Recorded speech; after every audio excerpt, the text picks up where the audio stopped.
Live आपके साथ मैं हूं श्वेता मिश्रा अवस्थी। एक तरफ देश में आईपीएल यानी इंडियन प्रीमियर लीग का क्रेज है, तो वहीं दूसरी ओर सियासत की पॉलिटिकल लीग भी जारी है। मरुधरा में तो इस सियासी मैच की पिच पूरी तरह से तैयार है।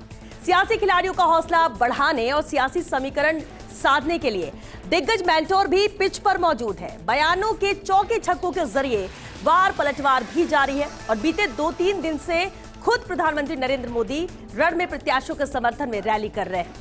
आज चुरू में पीएम मोदी ने सभा की, तो वहीं कल पुष्कर दौरे में अजमेर संभाग की सभी सीटों को साधने के लिए मोदी यहां पर आएंगे। वहीं विपक्ष भी अब मैदान में अपनी बैटिंग के लिए तैयार है। कांग्रेस अपना मैनिफेस्टो एक बड़ी रैली के जरिए जनता के बीच जारी करेगी, जिसमें कई वादे होंगे, लक्ष्य होंगे। अब सत्ता के सेमीफाइनल के बाद फाइनल में सियासी पिच के हालात किसके पक्ष में होंगे, बात आज इसी खास मुद्दे पर।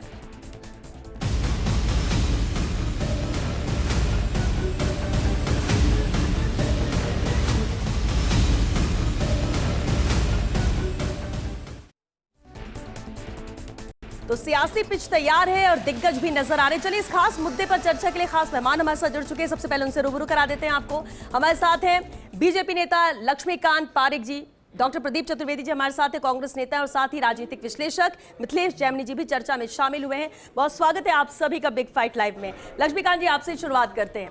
बेहद अहम है, कल जहां विपक्ष कह सकते हैं कि शुरुआत कर रहे हैं कांग्रेस, लेकिन इस बीच 2 अहम रैली प्रधानमंत्री नरेंद्र मोदी की हो चुकी है। चुरू सीट बेहद अहम है और इस लिहाज से भी देखिए कि किसी भी प्रधानमंत्री के दौरे के मद्देनजर भी बहुत अहम हो जाती है। आज की इस रैली के बाद बीजेपी क्या महसूस कर रही है जीत को लेकर, इन 25 सीटों को लेकर और खासतौर से चुरू की सीट को लेकर?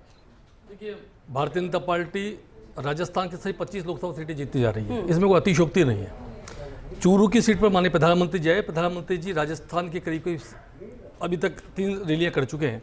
मेरा मानना है कि माननीय प्रधानमंत्री जी का सुखद आगमन राजस्थान के लिए सुखद रहेगा, राजस्थान के उज्जवल भविष्य के लिए सुखद रहेगा और राजस्थान के भारतीय जनता पार्टी पिताश्री सुखद है ही है, राजस्थान जनता के लिए बेहद सुखद रहेगा। माननीय प्रधानमंत्री जी के दौरे ने आज शेखावाटी आंचल में कार्यकर्ताओं नई खुशी और ऊर्जा का संचार किया है।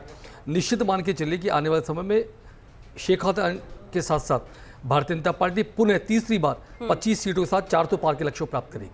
चलिए ठीक है, 400 पार का लक्ष्य इस बार है। 25 की 25 सीटें इस बार तीसरी बार जीतने का दावा बीजेपी का है, राजस्थान के मद्देनजर बात करें तो। लेकिन प्रदीप जी, कांग्रेस को लेकर बार बार सवाल लगातार उठता भी रहा है, हम इस पर चर्चा भी करते रहे हैं कि प्रधानमंत्री नरेंद्र मोदी की 2 रैलियां होंगी, लेकिन कांग्रेस के दिग्गज नजर नहीं आए। कल अहम है कांग्रेस के लिए दिन 6 तारीख, जब सभी दिग्गज नजर आएंगे। कैसे भारी पड़ेगी ये रैली बीजेपी पर? देखिए, भारी पड़ने का सवाल नहीं है श्वेता। सवाल यह है कि जिस तरह की क्रेडिबिलिटी प्रधानमंत्री की देश ने अपने आप उन्होंने अर्जित की है, उस पर लोगों को शंकाएं होने लगी हैं। 2 चुनाव में लोगों ने उन पर भरोसा किया है और जिस तरह की प्राथमिकताओं लेकर वो चुनाव में जाते हैं और चुनाव के बाद जो प्राथमिकता बदलते हैं और जिस तरह का माहौल उन्होंने बनाया है, तो उनकी विश्वसनीयता नहीं है। इसलिए मेरा मानना यही है, कांग्रेस अपनी प्राथमिकताओं के आधार पर जाएगी। जैसे आज हमने न्याय पत्र की घोषणा की है, उस न्याय पत्र में हमने इस घोषणा पत्र के चुनाव से पहले ही हमने पब्लिक में जाकर हमने प्लान बनाया है कि हम जाकर के 8 करोड़ मतदाताओं को हमारी जो 5 जो सिद्धांत हैं, 25 सिद्धांतों को लेकर के हम जा रहे हैं उसमें पब्लिक में। तो हम इस चुनाव घोषणा पत्र की सारी नीतियों को हम घर घर पहुंचाएंगे और कार्यकर्ताओं के माध्यम से 14 भाषाओं में हमने इसको छपा करके पूरे देश में व्यापक स्तर पर हमने ये बात करने की कोशिश की है। तो मेरा मानना यह है कि कांग्रेस की विश्वसनीयता की बात है और सवाल यही है कि 2 चुनावों में इस प्रदेश से 25 सीटों पर जिस तरह का मतदान लोगों ने किया है और जिस तरह का वादा करके मोदी को सशक्त किया, लेकिन मोदी ने उनके साथ विश्वासघात किया है। तो सवाल यही है कि क्या प्रदेश का मतदाता उनके 2 बार के किए गए वादों के अनुसार जो उन्होंने वादे किए और जिस तरह का उन्होंने व्यवहार लोगों के साथ किया है, इसी बात को लेकर के प्रदेश की जनता इस बार चुनाव में जा रही है। विश्वासघात किया है तो फिर ये दावा कैसे हो सकता है 400 के पार का? समझता हूं प्रदीप जी, माहौल बनने की बात होगी। प्रदीप जी, विश्वासघात कैसे किया? आप कह रहे प्रधानमंत्री नरेंद्र मोदी ने विश्वासघात किया, तो रैलियों में लोगों की भीड़ नजर नहीं आनी चाहिए था। और तीसरी बार में 400 पार के दावे कर रहे हैं। उन्होंने चुनाव लड़ा, वो एक भी प्राथमिकता उन्होंने फॉलो नहीं की है और भ्रष्टाचार की बात आप चुरू में कर रहे थे। आप उन्होंने देखिए कि उन्होंने इलेक्टोरल बॉन्ड से संबंधित कोई बात नहीं की है। उन्होंने कितना दबाव बनाया एसबीआई पर, बताएंगे 16 करोड़ कहां से बताएंगे?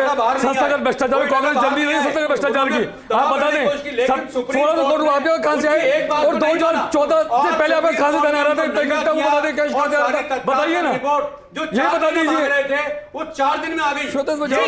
ठीक है, लेकिन प्रदीप जी, सरकार ने जो प्रयास किया उसको सुप्रीम कोर्ट ने ध्वस्त करते हुए लोगों के सामने न्याय किया और वो सारे आंकड़े सामने पेश किए। चलिए ठीक है, पहले ट्रांसपेरेंसी नहीं थी, लोगों के सामने नहीं थी। सुप्रीम कोर्ट ने कहा लोगों के सामने सब कुछ है, लोगों के सामने पूरी डिटेल है। आप इस पर कुछ जवाब देते, लेकिन एक लाइन में जवाब।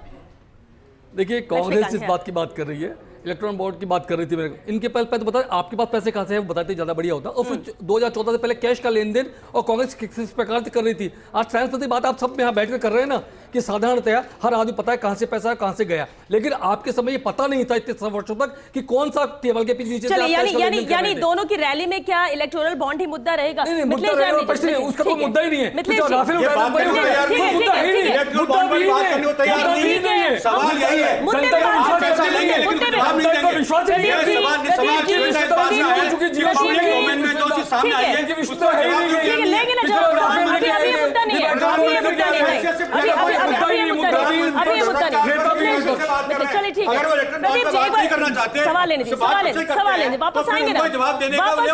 वापस आएंगे आप, बिल्कुल इस पर सवाल भी करिएगा, इससे जवाब भी ले लेंगे। लेकिन मिथिलेश जी, अब क्योंकि मुद्दा इलेक्टोरल बॉन्ड नहीं है, मुद्दा आज का जो हम बात कर रहे हैं सियासी पिच को लेकर है।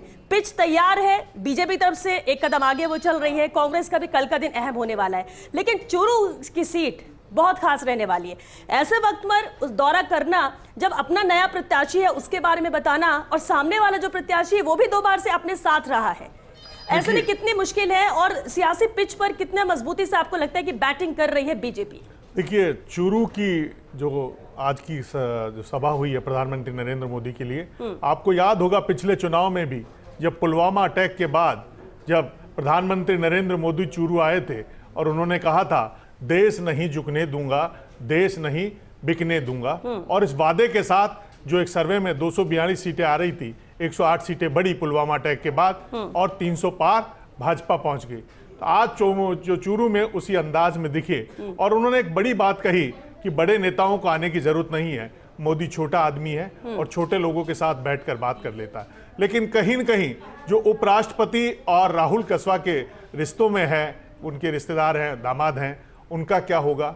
और जिस तरीके से उन्होंने आज उस मुद्दे को उठाया कि एक छोटी सी माँ का एक जो इमोशनल कार्ड जो खेलते हैं मोदी जी, वो इमोशनल कार्ड खेला कि इनकी माँ अब खेत में काम कर रही है, और इसकी माँ की बात सुनकर मैं प्रभावित हुआ। तो जो इमोशनल पिच जो बॉल डालते हैं, जो स्विंग करती है, वो स्विंग आम आदमी को करती है। और देखिए, राजस्थान में जहां अमित शाह सीकर में रोड शो कर चुके हैं, नड्डा दुष्यंत सिंह का नामांकन पर्चा दाखिल करा चुके हैं, मोदी जी 2 सभाएं कर चुके हैं, कांग्रेस की तरफ से खड़गे साहब आंजना जी का नामांकन दाखिल कराने आए और वहां उन्होंने कहा सचिन पायलट जी गाना सुना दीजिए, तो उन्होंने कहा कि आंजना जी के साथ मेरे बहुत खट्टे मीठे अनुभव रहे हैं। और इसके अलावा सचिन पायलट ने एक और बयान दिया कि आरपीएससी की और जो पेपर लीक की जांच हो रही है उसका मैं स्वागत करता हूं। तो जो आज न्याय जो इन्होंने घोषणा पत्र जारी किया है उसमें 30 लाख सरकारी नौकरियां जो केंद्र सरकार में खाली है उनकी भरने की बात की है। तो जरा राहुल गांधी जी, पिछला जख्म 5 साल के राजस्थान के नौजवानों ने झेला, 17 पेपर लीक हुए, 70 लाख नौजवान प्रभावित हुए, और जांच में पता चल रहा है जिस तरीके से मदन दिलावर और जितेंद्र गोटवाल कह रहे हैं कि जांच की आंच कहां तक जाएगी। तो ये जो सियासी पिच है उसमें यूथ का जो कंसर्न है वो कहीं न कहीं राहुल गांधी जी के लिए भारी पड़ने वाला है, क्योंकि वो राजस्थान की एक कॉपी कर ली उन्होंने योजना की कि 25 लाख का बीमा होगा। अशोक गहलोत ने ही गारंटियां दी थी, लेकिन लोग तो ये कह रहे हैं कि एसओजी के पूर्व निदेशक जो एडीजे थे उनका और अशोक गहलोत का इंट्रोगेशन करा दीजिए तो सामने आ जाएगा दूध का दूध और पानी का पानी। कैलाश मेघवाल किस दबाव में गए थे बीजेपी छोड़कर, अब तो ये तक नौजवान बात कर रहे हैं। तो सियासी पिच पर जो सबसे उबाल वाली बॉल है वो है जो राजस्थान के नौजवानों के जख्म है। बिल्कुल, और बिल्कुल ये अहम बात की आपने। अब ऐसे में मुद्दा आप कुछ भी लेकर आए, लेकिन ये जो जख्म प्रदेश के युवाओं को मिला है ये भरे नहीं है, ये अभी भी हरे हैं, और इसका असर क्या चुनाव में होगा ये भी देखना होगा। और इसलिए युवा भी देख रहा है, सुन रहा है कि कौन क्या कह रहा है, क्या वादे कर रहा है, और किसमें कितना है दम कि वो आने वाले वक्त में राजस्थान और इधर यहाँ के युवाओं का ख्याल रख सके, उन्हें ध्यान उनके लेकर अपने दिमाग में बात रख सके कि भाई हमें जो करना है वो भविष्य इन युवाओं का देखते हुए करना है। चलिए चर्चा को हम आगे बढ़ाएं। हमारे साथ लक्ष्मण राघव भी जुड़ चुके हैं, हम सहयोगी चुरू, क्योंकि आज अहम था। लक्ष्मण, चुरू में जो आज रैली हुई वो बहुत कुछ बता रही थी। जो संबोधन प्रधानमंत्री नरेंद्र मोदी का रहा वो बेहद अहम रहा। और इससे पहले भी जब हमने देखा है कि पिछली बार भी कहा भी जाता है कि जो चुरू में प्रधानमंत्री आता है वो जीत नहीं पाता है, लेकिन इस मिथ को भी तोड़ा प्रधानमंत्री नरेंद्र मोदी ने। आज के इस सभा के हाईलाइट्स क्या रहे, कितना बदलाव चुरू में या उसके आसपास की सीटों के भी मद्देनजर बात की जाए इस रैली के बाद नजर आएगा? देखिए श्वेता जी, निश्चित तौर पर प्रधानमंत्री मोदी की रैली कहीं ना कहीं शेखावाटी में भाजपा, अगर हम विधानसभा चुनावों से आंकड़ों को देखें तो कमजोर रही है। तो मुझे लगता है कि प्रधानमंत्री मोदी भाजपा के लिए ट्रम्प कार्ड है। इमोशनल भाषण दिया, बातें कही गई, बहुत सारी चीजें कही गई, लेकिन देखिए चुरू चौकाता भी रहा है। इस बात को भी समझिए, हालांकि पिछले 25 साल से कांग्रेस को वहां जीत की तलाश है। चुरू वो संसदीय सीट है जहां स्वर्गीय बलराम जाखड़ जैसे दिग्गज को पटकनी खानी पड़ी, और पटकनी देने वाले थे राम सिंह कसवा। लेकिन तब कहते हैं कि राम लक्ष्मण की जोड़ी थी, राजेंद्र राठौड़ साथ हुआ करते थे। आज स्थिति बदली है। प्रधानमंत्री मोदी ने जो मिथिलेश जी ने जिक्र किया, मैं उस सभा को कवर करने 2000 उस वक्त भी गया था, और जब बालाकोट पर स्ट्राइक की गई थी, और मुझे याद है कि वो एक भी चलाई गई थी बाकायदा, किस तरह भारतीय सेना ने वहां पर हमले किए हैं, और उस वक्त वो दोहराया था कि मैं देश नहीं झुकने दूंगा। लेकिन निश्चित तौर पर इस बार भले ही राजनीतिक विश्लेषक कुछ भी कहें, लेकिन ये सच है कि 25 के 25 के लिए भाजपा को बहुत मशक्कत करनी पड़ रही है। परिणाम क्या होंगे जनता तय करेगी। चुरू में इमोशनल भाषण दिया गया, जिस तरह देवेंद्र झाझड़िया के बारे में कहा गया, इसका मतलब साफ है कि टक्कर यहाँ कांटे की है। लेकिन हाँ, ये बात भी सही है कि प्रधानमंत्री मोदी का जलवा दिखा। जब वो भाषण देने के लिए आए, मंच पर रहे, जिस तरह से बात की, और खास बात ये थी कि वो भ्रष्टाचार और ईडी की बात को लेकर उन्होंने बहुत चतुराई से सफाई भी दे दी और जनता का समर्थन भी प्राप्त कर लिया। उन्होंने कहा कि मैं भ्रष्टाचार के खिलाफ हूँ, भ्रष्टाचारियों को कांग्रेस बचा रही है। तो ये तमाम बातें थी जो उन्होंने हाईलाइट की। चूरू की बात की, सैनिकों की बात की, क्योंकि उनको वो याद था, उन्होंने वो दोहराया पिछला जब लोकसभा चुनाव था उस वक्त जब यहाँ पर आए थे। तो निश्चित तौर पर देखिए शेखावाटी को साधने की कोशिश प्रधानमंत्री मोदी के इस संबोधन से निश्चित तौर पर रही है। लेकिन ये भी ठीक बात है कि जो कछुआ फैमिली है उसकी लेगेसी जो है, इस तरह से लगातार वो जीते हैं और अब वो भले ही कांग्रेस में चले गए हैं, तो कहीं ना कहीं चूरू जो है उस सीट पर कांटे की टक्कर जो है नजर आ रही है। मुझे ऐसा लगता है, जो मैंने वहां पर देखा, भीड़ ठीक ठाक थी, लोगों में उत्साह था प्रधानमंत्री मोदी के भाषण को लेकर, वो तमाम चीजें श्वेता नजर आई। चलिए लक्ष्मण, बिल्कुल बेहद अहम बातें आपने कही कि ये तस्वीर थे, सिनेरियो था आज इस रैली के दौरान। हमारे मेहमान लगातार बने हुए हैं, बेहद अहम है। प्रदीप जी, अगर क्या राहुल कसवा नहीं होते तो क्या कांग्रेस के पास मजबूत कैंडिडेट नहीं था? और अब राहुल कसवा क्योंकि साथ आए हैं, तो ऐसे में कितने कड़ा कह सकते हैं मुकाबला ये रहने वाला है। 10 साल लगातार सेवा की वहां की जनता की। सवाल इस बात का नहीं है, ये आपका नजरिया है जो आप देख रही हैं। मेरा कहना यह है कि कांग्रेस ने जो वहां कांग्रेस को जो अच्छा विकल्प था उन्होंने दिया है। लेकिन मैं आपसे कहना चाहता हूं, अच्छा नहीं, नहीं मेरी बात सुनिए, सवाल नहीं, सवाल आप सुनिए। आप तो कहना चाहेंगे, मैंने सवाल का जवाब भी दीजिए ना। सम्मत उन्होंने जो बयान सेना को लेकर दिया है, सवाल है क्योंकि उन्होंने बालाकोट वाले मामले में लेकर के उन्होंने जिस तरह भ्रमित किया, और पूर्व राष्ट्रपति सत्यपाल मलिक ने जो बात खोली है कि उनसे विज्ञापन मांगे गए, नहीं किया। उन 40 जवानों की हत्या के जिम्मेदार प्रधानमंत्री हैं, और उसको क्या बोलते हैं, ये शहीदों को क्या बताते हैं, यही मानसिकता है इनकी, यही दूषित मानसिकता है इनकी। ये सेना के शोर पर बार-बार प्रश्न करते हैं, इसी बात की आपत्ति है। 40 जवानों की भाषण को लेकर सेना के शोर पर प्रश्न करना चाहिए। ठीक है, प्रदीप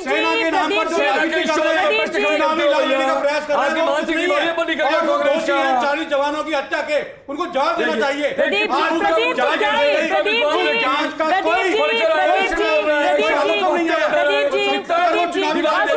तो उनका ये अधिकार है और हमारा ये मांग है कि इसका जवाब दें, वो जवाब दें, क्योंकि वो सेना का उम्मीद नहीं करता था जैसे बोलने की कोशिश कर रहे हैं, वो उचित नहीं है। ठीक है, ठीक है, ठीक है, वो क्या कह रहे हैं?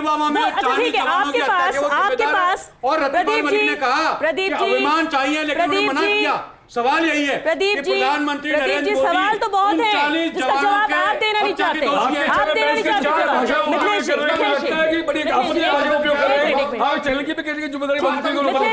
मिथिलेश जी, सवाल अगर चुरू में कैंडिडेट को लेकर होता है तो फिर सवाल मोदी पर चले जाते हैं। सवाल अगर वहां की जनता अपने मुद्दों को लेकर होता है तो फिर मोदी। क्या विपक्ष के पास मोदी के अलावा कोई मुद्दा नहीं है?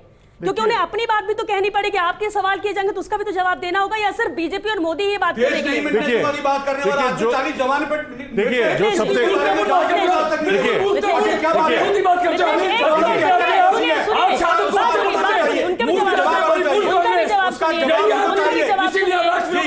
देश के सैनिक थे, अगर देश की सेना की बात करते हैं तो उसकी जांच का क्या हुआ है, उसका जवाब लेते। लक्ष्मीकांत जी इसका जवाब देंगे, लेकिन इससे पहले मिथिलेश जी जो आपसे देखिए, सवाल जो सबसे अहम बात है कि कहीं न कहीं जो विपक्ष है उसको ये लगता है कि मोदी हराओ, उनका एक ही एजेंडा है, क्योंकि उनको पता है कि ये चुनाव मोदी लड़ रहा है, कैंडिडेट्स का ज्यादा रोल नहीं है। और ये पूरा इलेक्शन पूरी तरह हर विपक्षी दल को पता है कि अगर मोदी पर डेंट मारेंगे तभी हम बैटिंग में कुछ कामयाब हो तो क्या अपने कैंडिडेट के लिए कुछ बेहतर नहीं बोलेंगे? आपका कैंडिडेट क्यों अच्छा है ये बात आप नहीं रखेंगे जनता के बीच में? पूरी विपक्ष में यही हो रहा है हाँ। कि कहीं न कहीं मोदी पर हमला बोलिए तब जाके पार पड़ेगी, क्योंकि लोग मोदी को वोट दे रहे हैं। कोई देवेंद्र झांझड़िया को वोट नहीं दे रहा है, कोई मंजू शर्मा को वोट नहीं दे रहा है, कोई कन्हैयालाल मीणा को वोट नहीं दे रहा है, कोई राव राजेंद्र को वोट नहीं दे रहे। वो वोट जाएगा तो मोदी को वोट जाएगा। तो सभी जो भी इंटेलेक्चुअल लोग हैं उनको पता है कि मोदी पर अगर हम हमला बोलेंगे तो लोगों की मानसिकता भ्रमित होती है, तो उसमें हम वोट निकाल सकते हैं। इसी पर जवाब कि क्या बीजेपी के कैंडिडेट इस बार भी मायने नहीं रखेंगे सिर्फ मोदी, और यही वजह है कि जो टारगेट विपक्ष का है वो सिर्फ प्रधानमंत्री नरेंद्र मोदी है? देखिए, टारगेट कांग्रेस का हमेशा और विपक्ष हमेशा मोदी रहे हैं, क्योंकि मोदी जी एक ईमानदार व्यक्तित्व के धनी है और ईमानदार व्यक्ति शायद कांग्रेस और बाकी लोग सुहाता नहीं है। इस देश की फितरत रही है कि मोदी के खिलाफ चलो। एक देखिए, इस समय श्वेता दो तरह की राजनीति चल रही है। एक राजनीति सकारात्मक राजनीति जिसको लेकर मोदी चल रहे हैं, या प्रधानमंत्री आवास योजना के माध्यम से हो, जनधन खातों के माध्यम से हो, उज्ज्वला योजना के माध्यम से हो, अन्य अन्य माध्यमों से, चाहे किसानों को किसान निधि देने का काम किया, ये सब काम सरकार लगातार कई सकारात्मक राजनीति का संकेत है। एक और नकारात्मक राजनीति संकेत है जिस प्रकार की भाषा का उपयोग कांग्रेस कर रही है, चाहे शहीदों की शहादत पर प्रश्न खड़ा करने का काम हो, चाहे सर्जिकल स्ट्राइक के माध्यम से देश के जवानों ने अपने शौर्य दिखाने का काम किया, उस पर प्रश्न खड़ा करने का काम हो। जिस प्रकार का काम लगातार और बार बार मैं चाहता हूं, जब विदेश में राहुल गांधी जाते हैं तो विदेश में जाकर राहुल गांधी देश की जनता के साथ साथ मोदी जी का अपमान करते हैं, देश का अपमान करते हैं। इसलिए एक मिनट इसी प्रकार मणिशंकर जी पाकिस्तान जाते हैं, मोदी अपमान करते हैं, तो मोदी जी का अपमान करने की आदत कांग्रेस की पड़ चुकी है। उसमें एक घोषणा पत्र में एक बड़ी बात कही कि हम जो आरक्षण की कैप सुप्रीम कोर्ट ने 50% उसको हटा देंगे, लेकिन जो इंपॉर्टेंट चीज है, जो ओबीसी का आरक्षण वीपी सिंह ने दिया, उसमें आज क्या हो रहा है राजस्थान में भी ऐसा ही भर्ती में अगर देख लें या और भर्तियों का आंकड़ा खोल के देख लें, तो जिस मूल ओबीसी को आरक्षण दिया गया था वो हाशिए पे चले गई है। और प्रधानमंत्री नरेंद्र मोदी ने कोटपुतली में एक बड़ा शब्द का प्रयोग किया, विश्वकर्मा। एक्चुअली है क्या कि कांग्रेस को समझना पड़ेगा कि कई और कास्ट भी हैं। अब जो चूरू का चुनाव वो जाट और राजपूत बनाम कर दिया, काका की खुजली मिटा दूंगा, लेकिन है क्या कि 23 लाख 22 लाख वोट है, अदर कास्ट भी है। अगर आप जयपुर ग्रामीण की बात कर लो तो 8 विधानसभा में 80,000 या 90,000 केवल जांगीर कम्युनिटी की है, जिसे विश्वकर्मा का नाम लेके मोदी जी इंपैक्ट कर गए। ऐसे ही सैनी कम्युनिटी है। आप देखिए कि अगर सचिन पायलट के कहने से गुजर वोट देंगे तो अशोक गहलोत के जो समर्थक है वो उसका पत्ता काट देंगे। तो कांग्रेस को पहले तो अपनी लड़ाई लड़नी पड़ेगी। और वैभव गहलोत का प्रचार करने की बात कर रहे थे और बात यह हुआ कि वो नामांकन में लेके नहीं गए सचिन पायलट को। तो जो कांग्रेस की अंदरूनी लड़ाई है, सबसे पहले तो उसका डिटर्जेंट पाउडर लाना पड़ेगा। ठीक है, इसी पर प्रदीप जी, इसी पर जवाब। बीजेपी तो ठीक है, मुद्दे भी आपके पास बहुत है और बिल्कुल आप घेर रहे हैं, घेरते भी रहेंगे, कल का दिन भी अहम है, लेकिन ये सवाल जो कांग्रेस के अंदर की ही गतिरोध को लेकर उठता है, और आप अभी भी, जबकि जरूरत कांग्रेस को एकजुटता की है, जैसे कि अभी जिक्र भी किया मिथिलेश जी ने, उस वक्त भी कांग्रेस एकजुट नजर नहीं आ रही है। इसको लेकर एक जवाब जरूर। देखिए, ये जेमिनी जी की अपनी सूचनाएं हो सकती हैं। डोमेन की बात करें, मेरी पार्टी में कैंडिडेट हमने दिया है, हमारा कैंडिडेट जहां मौजूद है वो खड़ा है और कांग्रेस पूरी खड़ी है। आज जो रैली हुई है उसमें भी पूरे कांग्रेस के नेता मौजूद हैं। सवाल इस बात का नहीं है, अगर इनको दिखाई नहीं देता तो मुझे साबित करने की जरूरत नहीं है। लेकिन नहीं, पॉलिटिकल डोमेन में हम बिल्कुल तरीके से हमारी पार्टी हमने जिसको किया, अगर इनको डाउट है सवाल ये डाउट किस बात से, हमारा कैंडिडेट है, हमारी पार्टी का कैंडिडेट है, और सवाल ये राजीव विषय को क्या इस बात की उम्मीद है, क्या बात करना चाह रहे हैं? सवाल ये कैंडिडेट हमारे सवाल कैसे करते हैं? पार्टी ने कैंडिडेट दिया है, अच्छा ठीक है, सुनिए पार्टी खसात खड़ी है, पार्टी को कैंडिडेट, सवाल है इनकी निष्ठा इस बात पे क्यों नहीं है? हमारे कैंडिडेट के प्रति की आस्था क्यों नहीं है? सवाल यह है कि जब भाजपा की बात नहीं कर रहे हैं, लेकिन ये विश्लेषक की बात कह रहे हैं कि साहब उसके बारे में बात कर रहे हैं, तो सवाल यह है कि कांग्रेस पार्टी जो कैंडिडेट खड़ा किया है वो हमारा अधिकृत प्रत्याशी है और हमारा अधिकृत साथ पूरी पार्टी खड़ी है। इस बात के सबूत हैं जो कह रहे हैं हमारी पार्टी उसके साथ नहीं खड़ी है, हमारा पार्टी की कैंडिडेट है और हमारी पार्टी उसके साथ खड़ी है। सवाल इस बात का नहीं है, सवाल इस बात का नहीं है कि आपके बड़े नेता ने मेरे को फंसा दिया। मैं जवाब दूं, अच्छा ठीक है, आपकी शंकाएं निराधार है, ठीक है, आपकी शंकाएं निराधार है और कपोल कल्पित है। आप किस बात पे बात करना चाहते हैं आप जाने, आप जाने, सवाल वो नहीं है, सवाल वो नहीं है। सुदर्शन रावत ने इनकी क्या शंकाओं का आधार क्या है? शर्मा ने क्या इनकी कहा? शंकाओं के आधार पर मुझे जवाब देने का बात नहीं किया जा सकता। बिल्कुल नहीं किया जा सकता, शंकाएं भी अपनी हो सकती है, लेकिन आपके भी तो सवाल है, मजबूरियां हो आपके सकती भी है। सवाल है, नहीं, आपके भी मैं आपकी सवाल तरह है। कहूं, हमारी पार्टी कैंडिडेट आप बार-बार सवाल उठा रहे, जवाब नहीं लेते हैं। कांग्रेस के कैंडिडेट के प्रति आपकी धारणा क्यों है और क्यों शंकाएं क्यों है? चलिए ठीक, इसी का जवाब ले लेते, हमने कैंडिडेट दिया तो हमारा अधिकृत प्रत्याशी है। चलिए विश्लेषक से एक जवाब पूरी पार्टी उसके साथ खड़ी है। चलिए ठीक है, प्रश्न का जवाब तो पूछ लेता हूं उनसे मैं। जी भाई सचिन पायलट नकारा और निकम्मा थे ना, आज का सुधर गए हैं क्या बता दे? और मैं आपको जवाब देने बात नहीं हूं, आप सवाल नहीं जनता करते, पूछ रही है, जनता से कहिए, दर्शकों से कहिए, मुझसे क्या पूछ रहे हैं आप? जनता पूछती है आप बोलिए ना क्या करना है आपको? ठीक हो गया, सवाल इस बात का नहीं है। मेरी पार्टी नेताओं के बारे में बहुत चिंता है, बहुत चिंता है, आपने बड़ी बहुत चिंता व्यक्त की है। इस तरह नहीं होती है कि मुझे जवाब देना पड़ेगा, जिस व्यक्ति ने जवाब दिया जवाब वो देगा। मैं पार्टी के स्तर बात करना चाहता हूं और पार्टी के स्तर पर व्यक्तिगत बात नहीं होगी, कोई बात नहीं होगी। लड़ाई हो गई क्या पूरी उनकी? सचिन पायलट की लड़ाई हो गई क्या पूरी अब, या बाकी है कुछ? आप चाय में चर्चा नहीं कर रहे हैं, आप मीडिया में चर्चा कर रहे हैं, सवालों कीजिए जो सवाल जाएगा आप पूछ रहे हम तो कहते हैं ना, हम कहते हैं एकजुटता का काम करें। एसओजी गठन हमने किया, 15 तारीख को मुख्यमंत्री बना, 16 को एसओजी गठन, ये सब काम हमने भी किए थे। एसओजी गठन हमने किया, 150 लोगों ने हमने किया। आपने कोई नया काम नहीं किया, आपने कोई नया काम नहीं किया। चलिए ठीक है, चलिए ठीक है, ठीक है, बस सवाल ये नहीं है, एसओजी गठन हमने किया, 150 व्यक्तियों को हमने अरेस्ट किया और उससे पहले देश चलिए ठीक है, लक्ष्मण आप सुन रहे होंगे, यहाँ पे अपना मत बीजेपी कांग्रेस का, लेकिन लक्ष्मण एक जवाब आपसे जरूर चाहेंगे। अगर कांग्रेस को ये क्यों लगता है कि उनके कैंडिडेट नजर नहीं आते लोगों को, क्यों पहले से ऐसा माहौल बनाया जा रहा है? ये बार बार सवाल कांग्रेस उठाती है।